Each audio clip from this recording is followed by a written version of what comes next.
On passe à la 4e table ronde qui sera dédiée aux crypto-assets et à laquelle transformation pour les services financiers. Cette table ronde sera animée par Imen Ayari de chez Talent. Imen. Nos panélistes, Hichem Benbella d'IBM, Amandine Doat de Ledger, Amin Ahmouni de Microsoft et Mouad Tanouti de l'autorité marocaine des marchés des capitaux. Imen, la parole est à toi.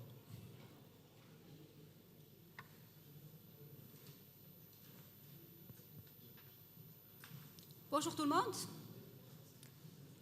Donc, je m'appelle Imen Ayari, je suis la responsable du pôle Innovation Factory chez Talent. Et nous allons analyser minutieusement la problématique blockchain crypto-asset. Quelle transformation pour les services financiers? Nous avons la chance aujourd'hui d'avoir autour de ce panel des intervenants qui représentent les acteurs qui interagissent dans l'écosystème des nouvelles technologies, spécialement crypto-monnaie, blockchain, et qui sont le régulateur, les fintech/startups et les acteurs TIC. D'accord? Donc, je demanderai à nos chers panélistes de s'introduire à tour de rôle. Donc, on commence par toi, Hichem.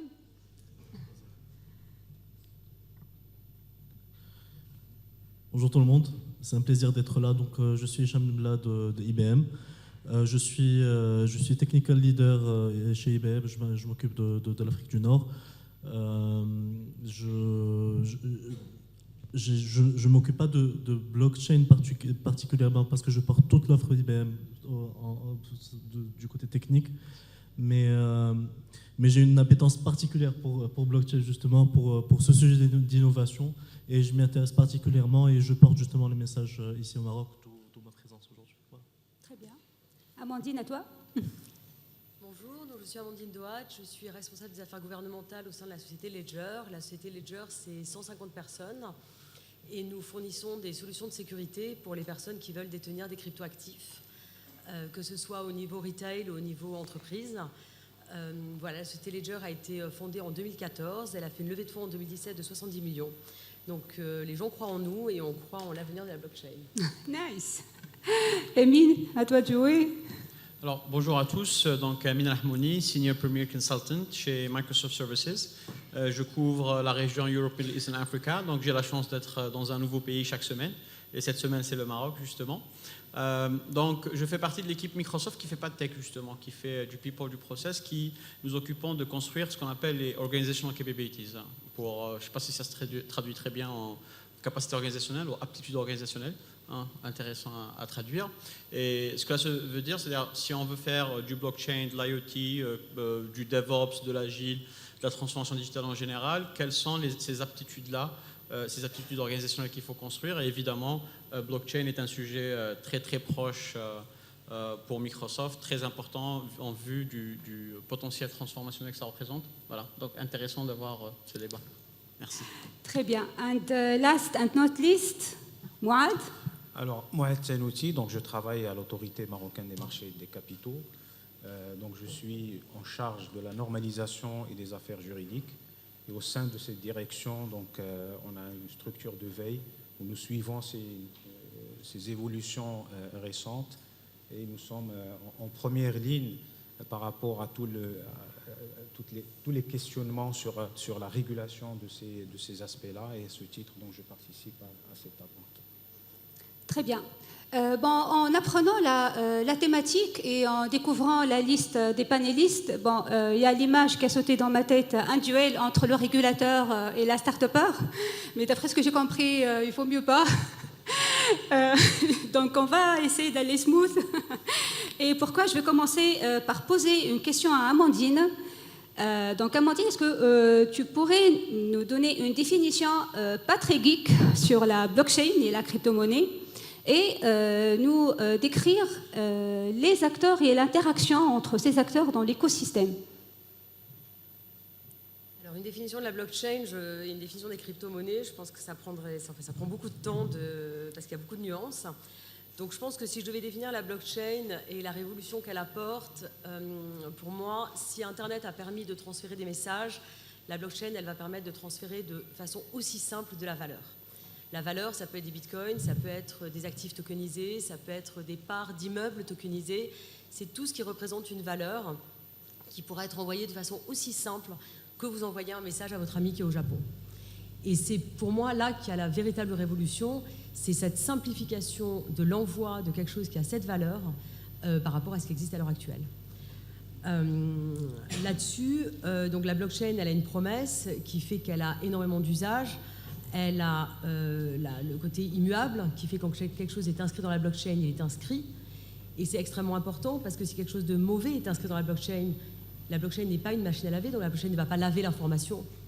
Donc l'importance que les messages, les choses inscrites dans la blockchain soient des choses vérifiées, soit des choses intègres est extrêmement important. La blockchain, elle a une valeur bien sûr qui est très chère aux yeux de Ledger, qui est la décentralisation.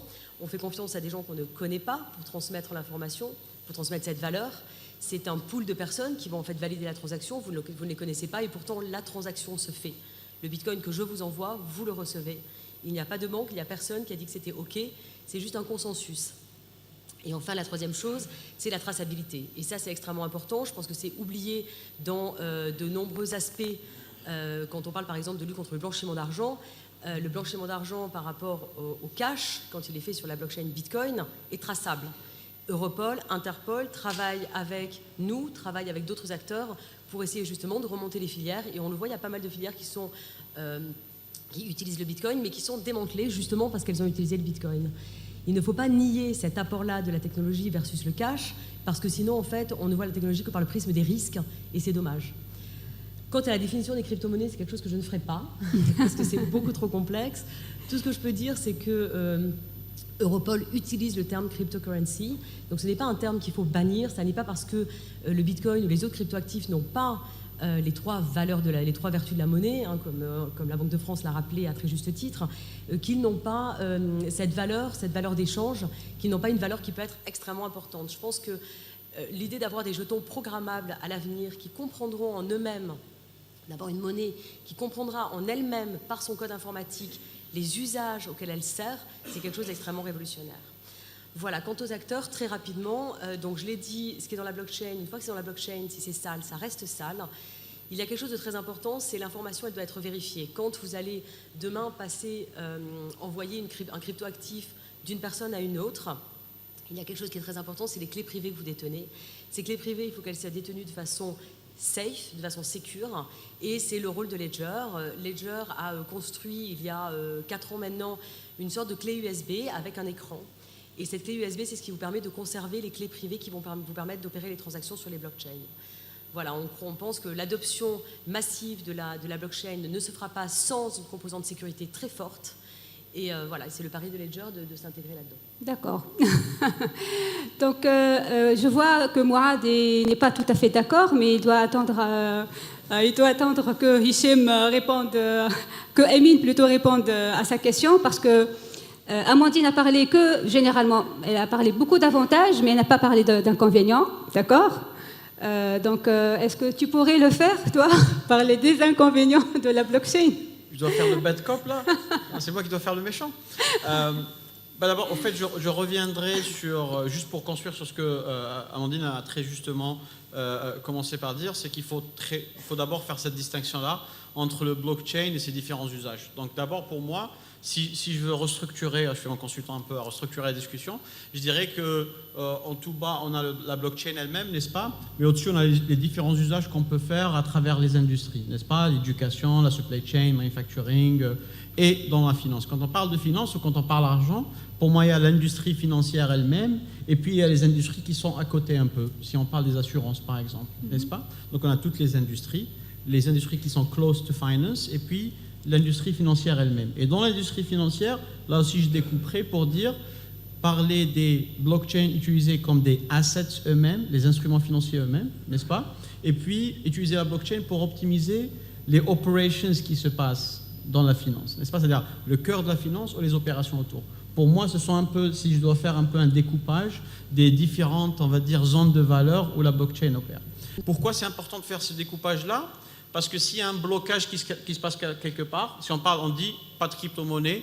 Aujourd'hui au Maroc, on ne veut pas faire de crypto-monnaie, on n'y est pas encore, la Banque centrale n'en veut pas encore, ok. Mais si on met tout dans un même sac, toute la discussion blockchain va s'arrêter tout de suite. Or, il essaie de dire, non, distinguant les choses, faisant la part des choses, comme ça on pourrait avancer sur d'autres sujets. Ok, on ne fait pas de crypto-monnaie, mais on pourrait utiliser de la blockchain pour optimiser les opérations de la Banque centrale de Beit el-Mali, par exemple, n'est-ce pas? Donc, quand on parle de ça, ok, maintenant que je mets cette structure-là, je dis, ok, quels avantages et quels inconvénients, n'est-ce pas? Ne fuis pas la question. Voilà, non, pas du tout, absolument pas. Bah écoute, encore une fois, je fais mon consultant, je fais la structure d'abord, hein, n'est-ce pas? Et donc il dit, si je parle davantage de la blockchain elle-même, au plus bas niveau, bah, tout simplement la blockchain, c'est qu'elle a trust designed in the system. C'est la seule innovation, c'est la plus importante innovation de la blockchain. C'est que it's trust in the system. Parce que si on revient au fond, en tant qu'être humain, civilisation humaine, en tant que race humaine, tout ce qu'on a comme avantage par rapport aux autres créatures sur cette planète, c'est qu'on est des créatures qui opèrent, qui transfèrent l'information.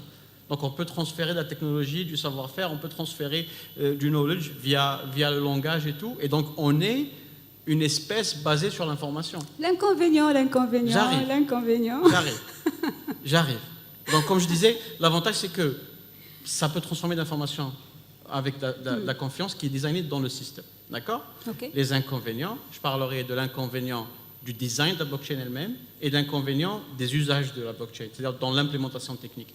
Donc dans l'implémentation technique, en réalité, on entend de temps en temps des petits problèmes par-ci par-là, une boîte qui s'est fait hacker, un système de vote qui s'est fait hacker, et ça, je ne vais pas rentrer, ce sont des détails techniques que l'industrie va juste iron out, comme on dit, avec le temps. Il n'y a pas de souci. Mais je rajouterais, excuse-moi, même l'utilisation à mauvaise escient de la technologie, parce que Bitcoin, c'est pas conçu pour être un store of value, n'est-ce pas? J'en fais, mais justement, j'en fais abstraction. C'est-à-dire, si on dit c'est quoi la blockchain, parce que finalement, c'est un outil. Un outil, un couteau, on peut en faire de très jolis steaks, comme on peut en faire des choses pas très bien. Exactement. N'est-ce pas? Donc, je ne rentre pas dans l'usage, je parle d'abord, c'est-à-dire de la blockchain elle-même en tant que telle, n'est-ce pas?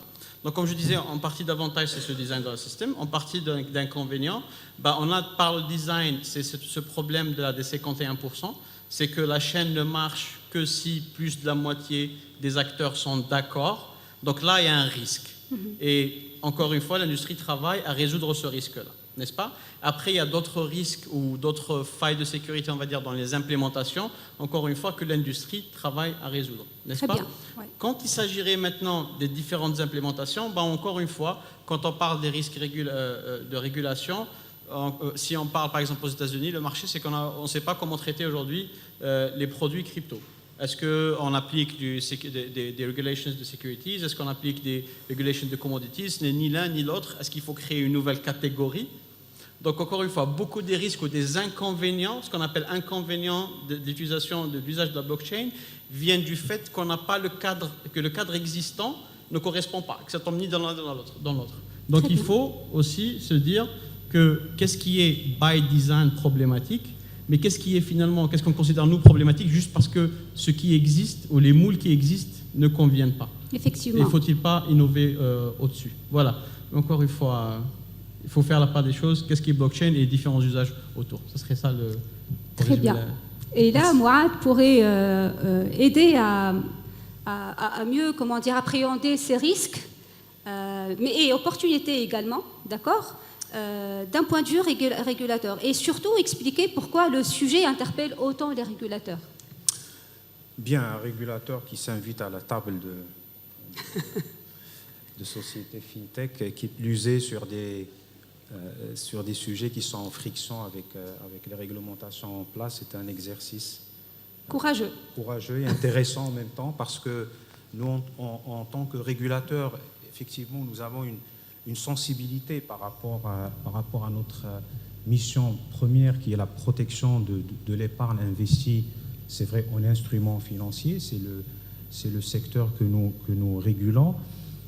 Et donc, nous avons un prisme qui est assez particulier. Chaque fois que de nouvelles situations arrivent, donc, nous essayons légitimement de les appréhender selon une grille de lecture qui est la nôtre, parce que nous travaillons dans un secteur qui est très formaté, très régulé, avec des cases spécifiques où on arrive à mettre chaque produit, chaque service de façon très, très précise et avec des acteurs qui sont tous soumis à des agréments, des autorisations qui doivent produire des reportings, etc. Et donc, c'est normal qu'en tant que régulateur, donc, nous regardons ces évolutions avec beaucoup d'intérêt parce qu'effectivement, ils nous interpellent par rapport à notre champ d'action. Globalement, si on remet les choses un peu dans l'évolution historique, je dirais qu'il y a 3 dates importantes. La première, évidemment, c'est la naissance de la première blockchain qui est Bitcoin, dans un contexte que tout le monde connaît et avec des revendications, avec un état d'esprit que tout le monde connaît. Je ne reviens pas sur ce sujet-là, mais toujours est-il que le sujet principal était plus autour de la dimension monétaire de l'instrument, dans un premier temps. Évidemment, un peu plus tard, on s'est rendu compte des vertus de la blockchain en tant que technologie sous-jacente et les possibilités qu'elle pouvait offrir. Mais tous les sujets étaient autour de la création monétaire. Est-ce que le Bitcoin est une monnaie ou pas? Les problématiques de minage, la consommation de l'énergie, etc. Et donc les régulateurs, j'entends régulateurs des marchés des capitaux, ne se sentaient pas particulièrement concernés par la question. Jusqu'à 2014, avec l'avènement, avec la sortie de la deuxième blockchain importante, qui est Ethereum, qui a rajouté une ouverture, je crois, fondamentale par rapport à la première, qui était la possibilité de greffer via des contrats intelligents d'autres usages qui ne sont pas intrinsèquement liés à la crypto elle-même. Oui. Et donc on a vu venir des acteurs faire des levées de fonds sur la blockchain en proposant des cryptos différentes. Avec pour la première fois, on est confronté à des instruments qui sont de nature usage, utilité. Les cas sont multiples, on a cité plusieurs ce matin, donc je ne reviens pas là-dessus, mais en tout état de cause, ce sont de nouveaux instruments qu'on n'arrivait pas à qualifier. Est-ce que c'est un instrument financier, pas instrument financier, commodity, pas commodity, etc. Et ce phénomène-là a été regroupé d'un point de vue sémantique sous l'appellation ICO. C'est là qu'on a commencé à parler des offres au public sur des jetons.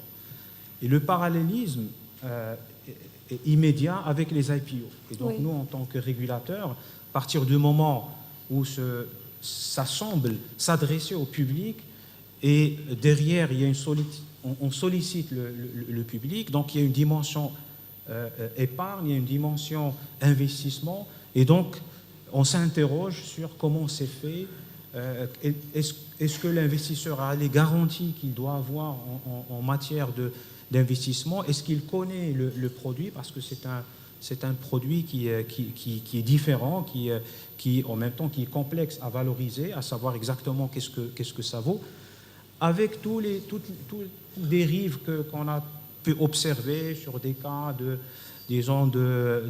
d'ICO où il n'y avait pas de la consistance, où les projets n'étaient pas suffisamment maîtrisés.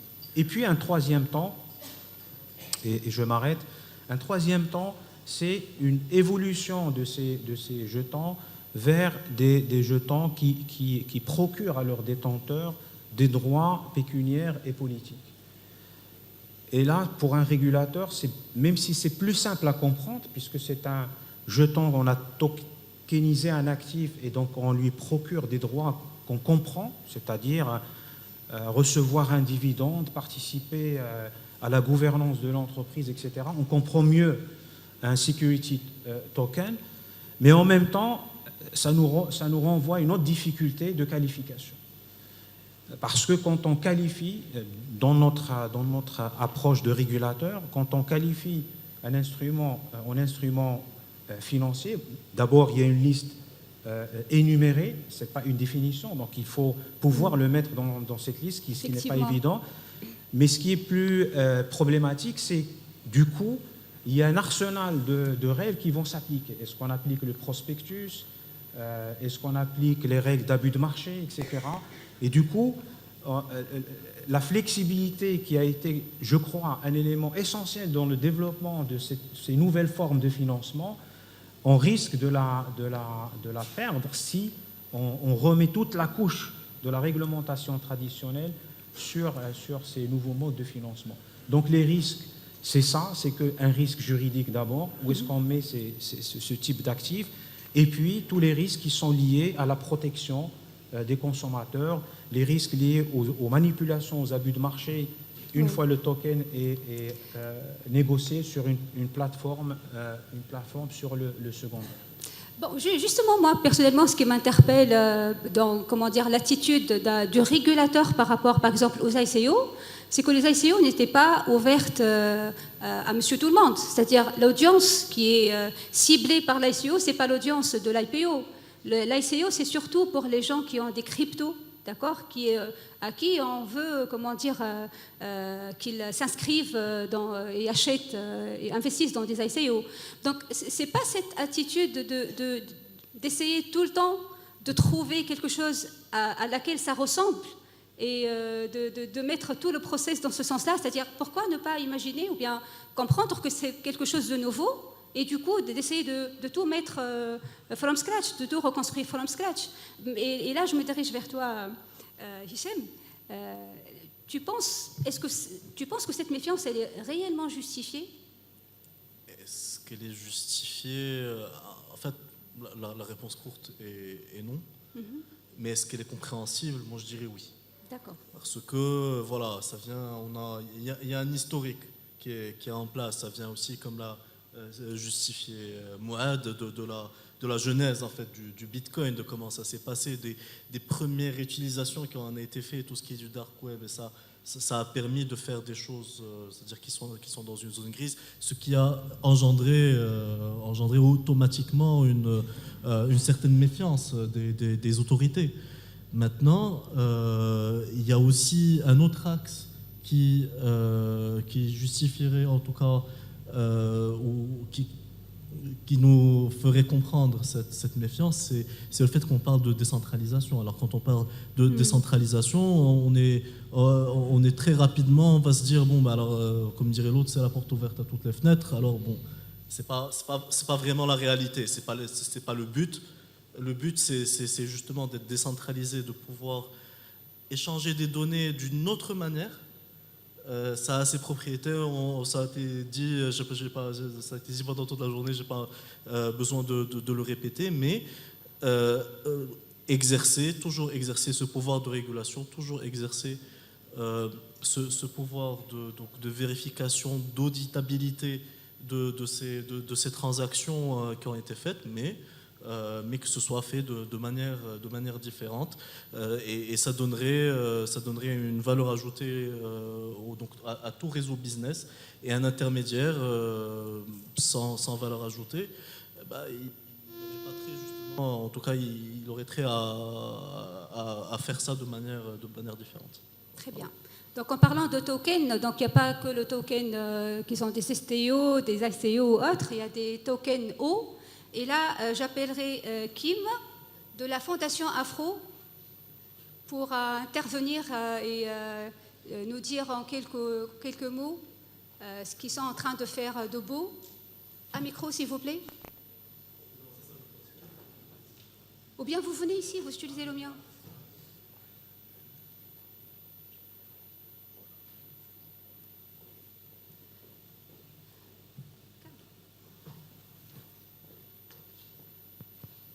Merci. Concrètement, c'est juste donner un exemple précis de ce qui se fait en ce moment sur le continent. Donc, la Fondation Afro, c'est une fondation philanthropique qui cherche à développer et à stabiliser le cours de l'eau. Donc, en aidant des projets de vente d'eau et de production d'eau potable en Afrique, on a créé une crypto qui est asset back par de l'or.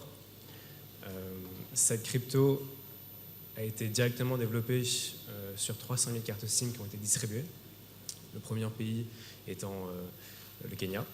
Suite à ce développement et que le fait que le projet marche, nous avons trouvé un opérateur administratif commun à 92 pays d'Afrique qui a accepté notre crypto pour le développer et pour la déployer.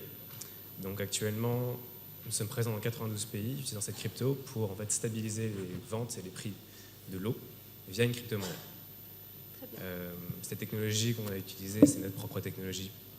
Donc on a passé des certifications ANSI pour la cybersécurité et en même temps on a réussi à passer des partenariats avec certains opérateurs téléphoniques pour accepter des transactions blockchain offline qui seraient acceptées sur le, on va dire, sur le marché commun suite à une connexion uniquement par système opérateur. Donc c'est un exemple précis d'une technologie blockchain, ce qui se fait actuellement et non pas uniquement purement économique, purement stratégique. Merci beaucoup, Kim. Donc on reprend avec Moad. Tu parlais tout à l'heure de parallèle entre la finance classique et l'innovation fintech basée sur les crypto-monnaies, d'accord? Donc vous avez cité par exemple l'ICO, IPO, donc crowdfunding, private equity. Donc est-ce que tu voudrais développer un ou deux de ces concepts, s'il te plaît? Effectivement, souvent le parallèle est fait entre les ICO, STO et IPO. Donc l'IPO, c'est l'introduction en bourse classique. Dans le cheminement des deux opérations, on va trouver à peu près les grandes étapes. Donc une pré-opération, pendant l'opération, donc toute la partie allocation, et puis post-opération, donc tous les aspects liés à la cotation et la liquidité des titres dans un cas sur un marché secondaire régulé, dans l'autre cas sur des plateformes de trading non régulées. Je prendrai peut-être un ou deux, ne pas être long, un ou deux points dans les deux phases. Le premier point, c'est certainement le document de référence qui est utilisé pour lever des fonds dans le cadre d'une ICO, le white paper. Et de l'autre côté, son équivalent, c'est le prospectus. Donc quand on regarde les ICO, et il y a des études aujourd'hui qui ont été réalisées dans ce sens, dans quelques conclusions, on peut les trouver dans un rapport de l'AMF qui est sorti récemment, et qui montre bien, c'est des choses qui sont assez connues, que ce document en général reste assez léger. Ils n'ont pas la consistance d'un prospectus, et que l'investisseur n'a pas toujours toute l'information nécessaire pour pouvoir investir en connaissance de cause. Aujourd'hui, il y a une évolution. Le cas qui a été cité tout à l'heure de l'approche AMF de mettre en place un visa optionnel règle partiellement ce déficit en termes d'information et de transparence sur à la fois le projet, les porteurs de projet. Il y a une statistique que j'ai vue dans un rapport qui disait que presque le tiers des white papers ne présentaient pas les personnes qui sont derrière le projet. L'investisseur ne savait pas qui était derrière le projet, et d'autres statistiques dans ce sens. Et donc je disais que l'exemple de l'approche AMF de visa optionnel en partie va régler ce problème, parce qu'il va imposer un minimum d'informations dans le document. De l'autre côté, vous avez le prospectus. Bon, j'imagine tout le monde connaît que c'est un document qui est structuré, qui est encadré réglementairement, où l'information est très développée à la fois sur le projet, sur les risques associés au projet, sur aussi la transparence, sur la répartition aussi des titres. Dans le cas des ICO, des fois on ne sait pas exactement comment les jetons sont répartis. Est-ce qu'il y a eu une répartition avant la levée de fonds? Dans le cas des IPO, elle est nécessairement indiquée dans la note d'information. Si jamais il y a eu une vente d'actions avant le processus d'admission, c'est transparent et on sait à quel prix ça a été fait et qui en a bénéficié. Si éventuellement il y a eu des décotes qui sont annoncées, chose qu'on ne voit pas au niveau des ICO. Tout ça pour vous dire que c'est vrai qu'on fait le parallèle, mais il ne faut pas conclure de mes propos que on va dupliquer ce modèle c'est pas du tout l'approche. On est conscient que c'est un domaine qui est nouveau et les outils traditionnels de régulation sont probablement pas adaptés à ces nouveaux modes de financement. Nous sommes persuadés qu'il y a de la valeur ajoutée. Aujourd'hui, au Maroc, l'accès notamment de la PME au financement est un sujet important, au même titre que dans le monde entier, la possibilité, l'accès des PME au financement est un sujet toujours d'actualité et il semblerait que la blockchain peut apporter des solutions pour qu'il y ait un accès plus facile à moindre coût. Et donc, nous, en tant que régulateurs, tout en étant conscients qu'il va falloir trouver un juste équilibre entre l'impératif de sécuriser, de protéger, mais en même temps laisser la souplesse pour que ces sujets innovants puissent se développer et puissent avoir lieu parce qu'ils apportent de la valeur ajoutée. Très bien. Amandine, donc Mourad parle de juste équilibre pour le régulateur. Donc, c'est quoi le juste équilibre pour le start-upper? Je crois que le start-upper, il a deux objectifs. L'objectif, c'est que sa start-up se développe suffisamment, donc effectivement que le cadre réglementaire soit adapté. Mais une start-up dans la blockchain et les cryptos, l'objectif, c'est que le marché de la blockchain et des cryptos se développe. Donc il y a l'impact de la législation directement sur nous, et après il y a l'impact de la législation sur tout l'écosystème.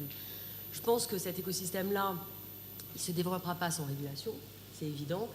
On l'a vu, les scams ICO, ça a été 90% des ICO qui ont été faites avant que les réglementations se mettent en place. On l'a vu, on en parlait tout à l'heure, les hacks des exchanges, où quand celui qui avait les codes disparaît, ou ne disparaît pas vraiment, parce qu'on ne sait pas s'il a vraiment disparu, mais meurt, c'est tous les actifs qu'il gérait pour le compte de tiers qui partent avec lui. Ouais.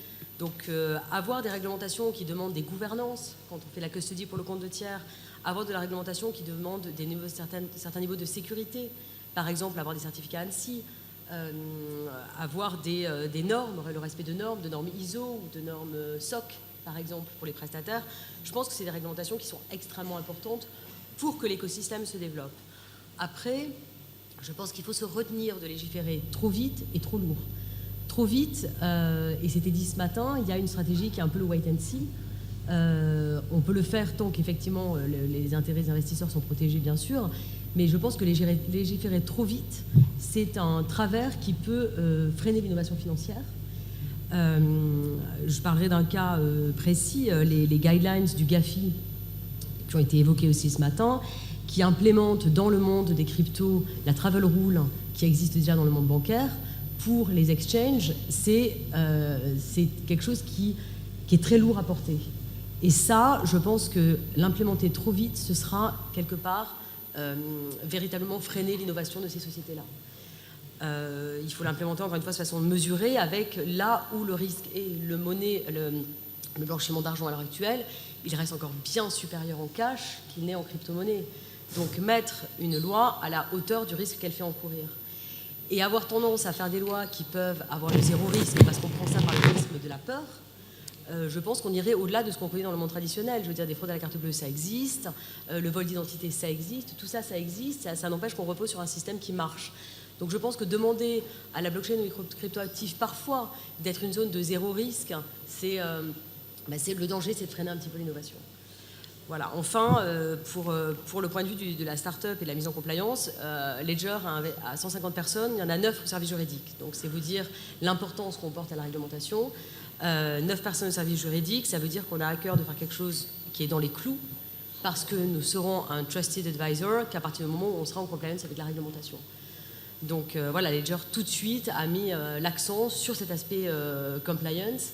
Et c'est pour ça qu'opposer les start-upers aux régulateurs, parfois c'est un petit peu un raccourci, parce que finalement la start-up elle n'évolue que dans un monde réglementé auquel elle se soumet et elle obéit. Elle se protège également. Et elle se protège aussi, bien sûr. Ouais, exactement. Donc mince, pour moi, je comptais arriver à un duel, mais je retrouve un régulateur et une start-up réconciliés. Donc je vais essayer de faire un duel entre Microsoft et IBM.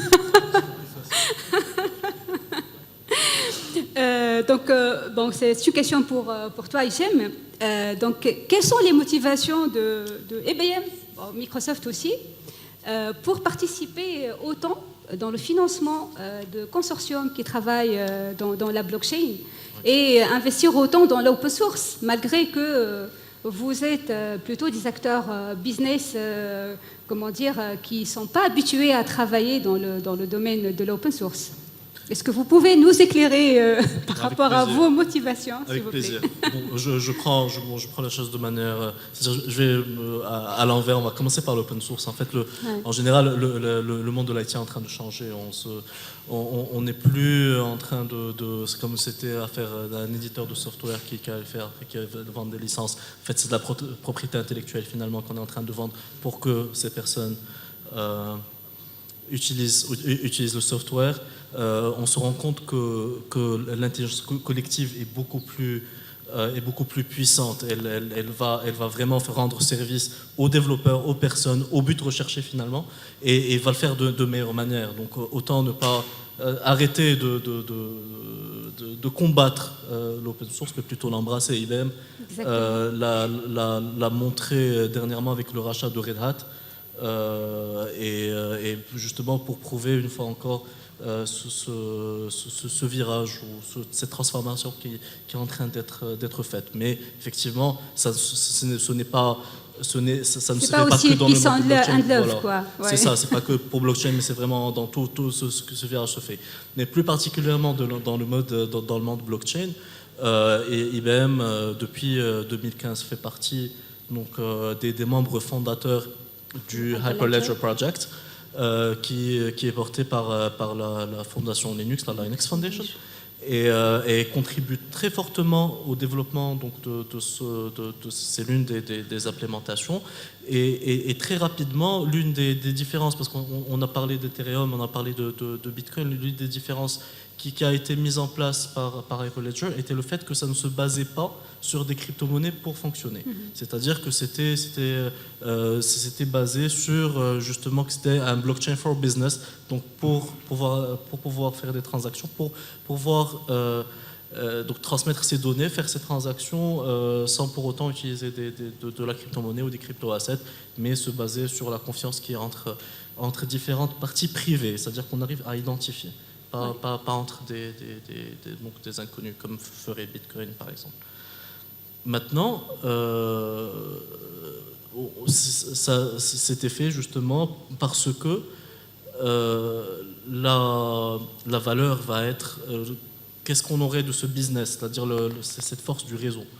Quand bien même on aurait la meilleure solution au monde, si on n'a pas le réseau, ça ne sert à rien. C'est là où blockchain est important. Et donc, aussi, ce changement de cap ou ce changement de solution où on va proposer des solutions déjà prêtes où blockchain serait utilisé derrière, et donc avec toutes ses propriétés, mais qui aurait un avantage business pour les membres du réseau. Je vais en citer quelques-uns. Le premier qu'a fait consortium que porte IBM, c'est WorldWire, et c'est une solution justement dans le domaine financier de virements interbancaires,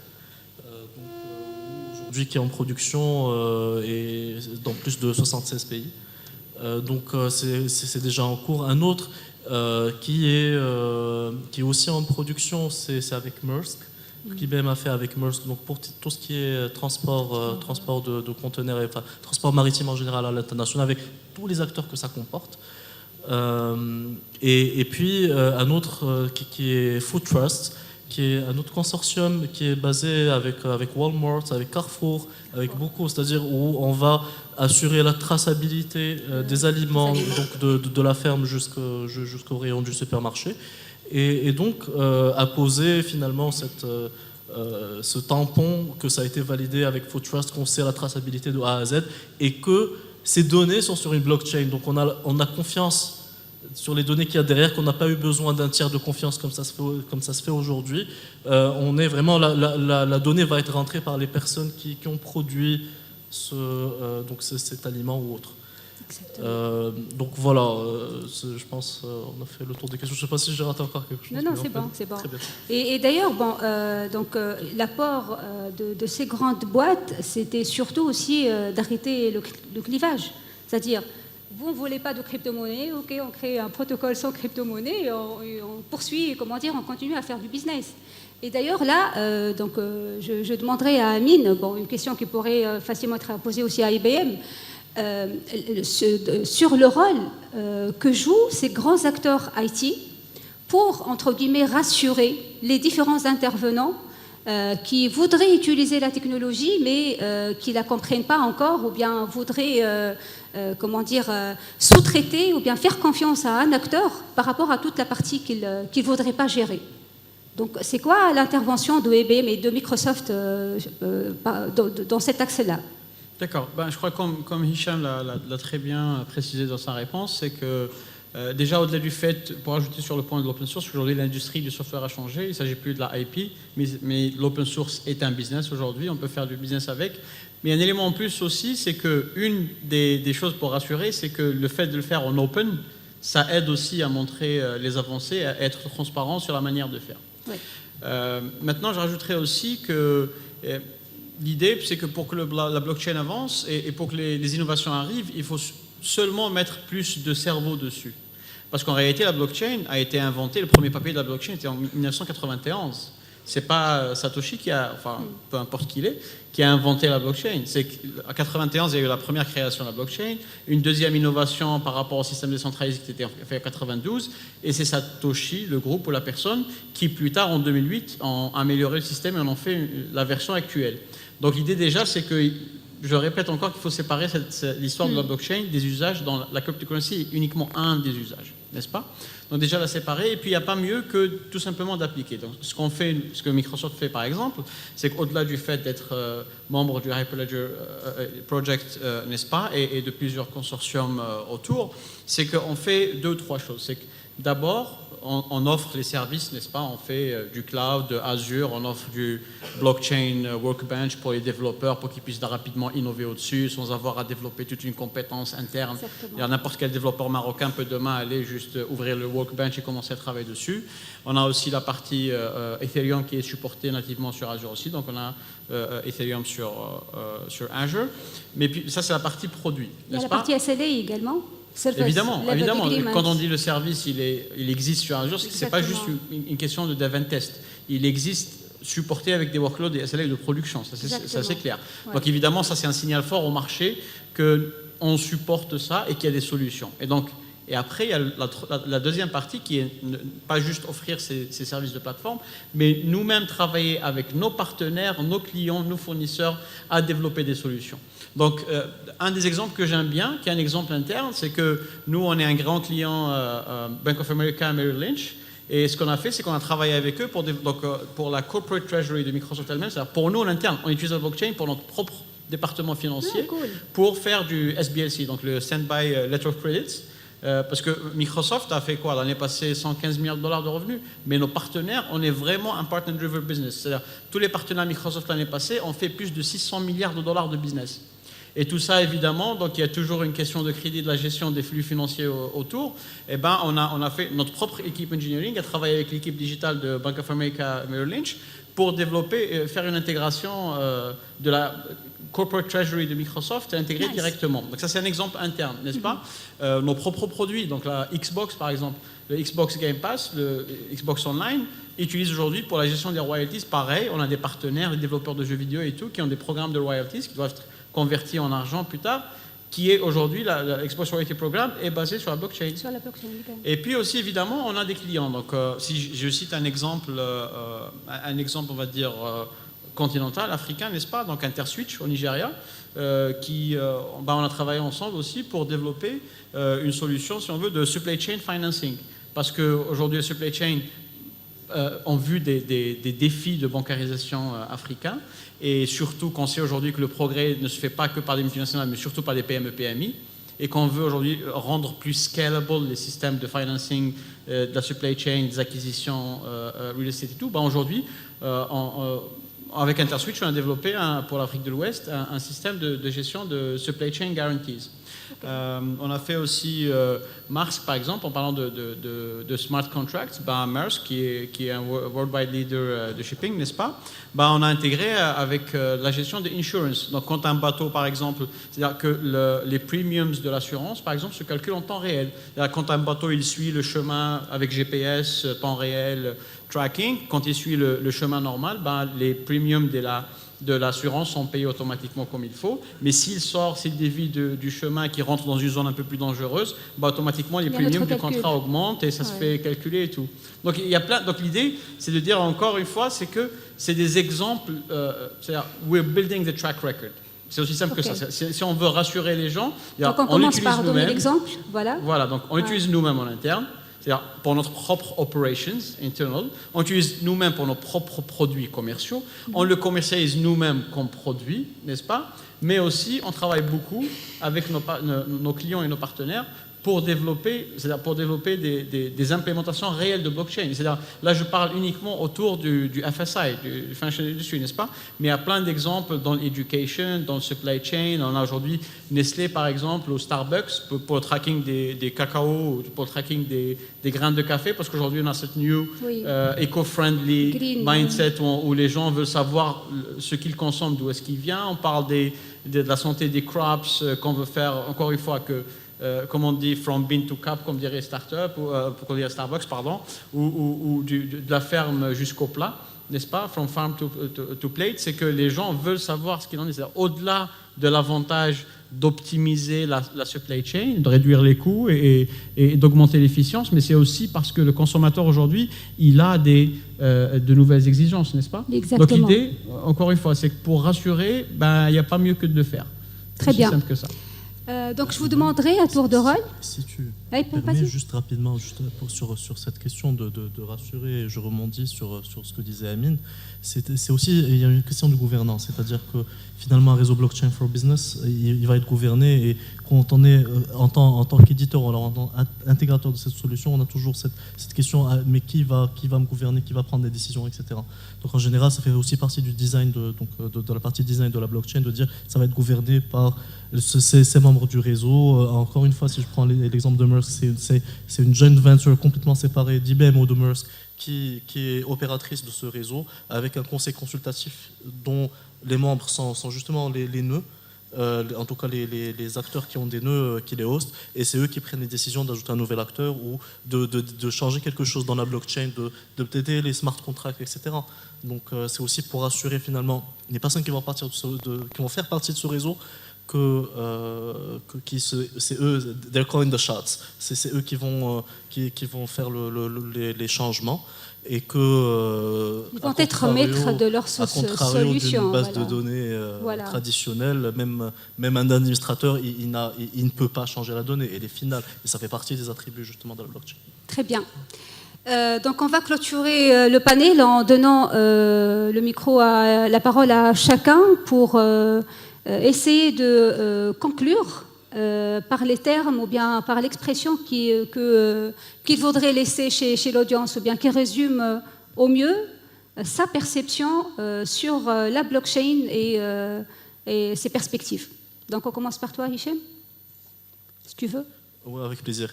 Moi, je dirais, enfin, c'est ma vision plus purement personnelle de ces technologies. C'est que il y a deux aspects qui restent à faire pour que ça nous touche nous personnellement, c'est-à-dire dans notre vie personnelle, que cette technologie puisse y arriver.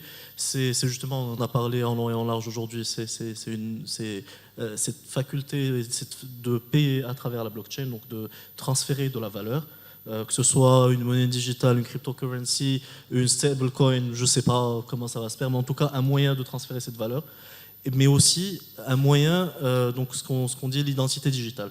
Il faut qu'on puisse reconnaître les individus ou les compagnies qui sont sur une blockchain de manière digitale, de manière légale justement, qu'on ait les textes de loi qui justement nous permettront de faire ça. Une fois qu'on aurait ces deux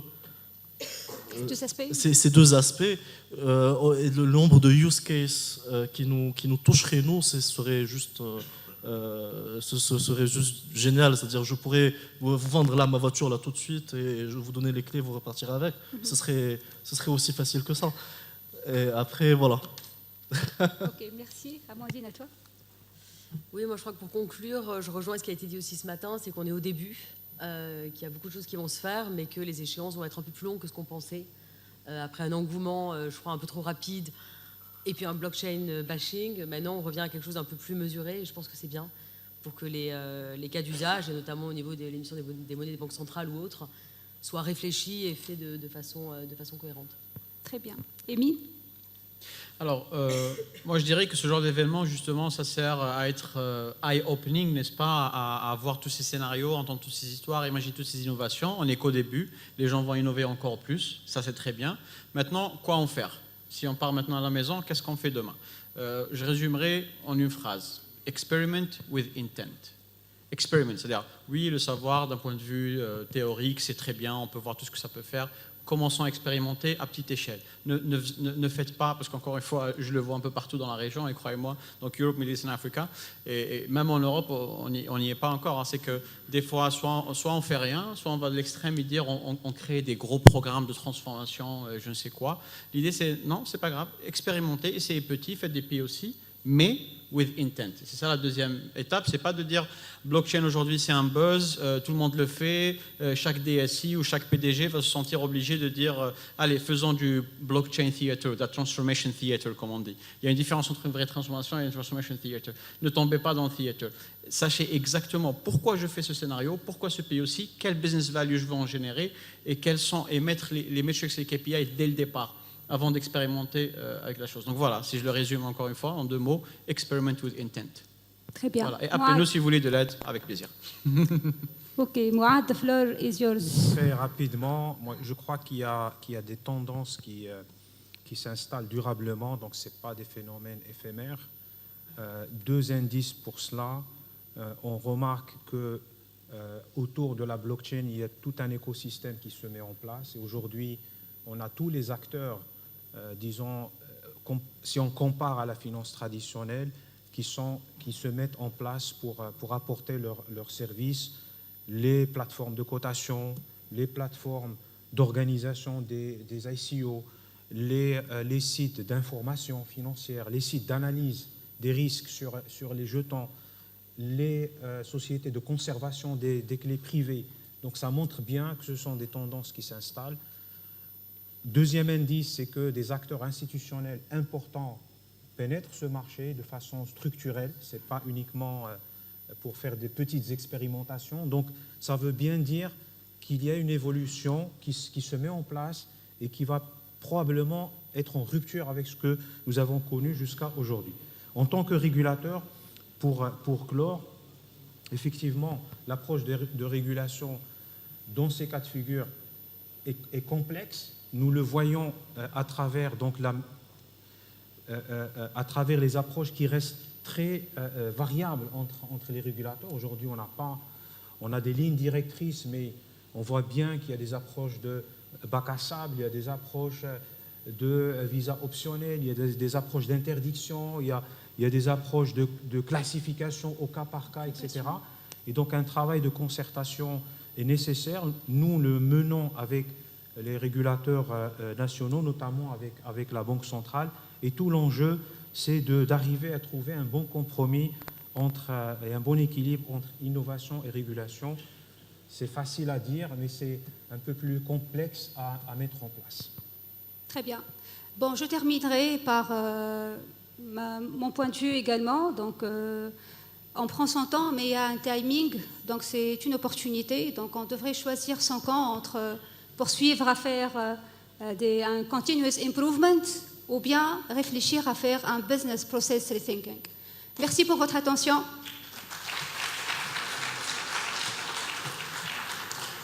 Merci Imen, merci à tous les panélistes.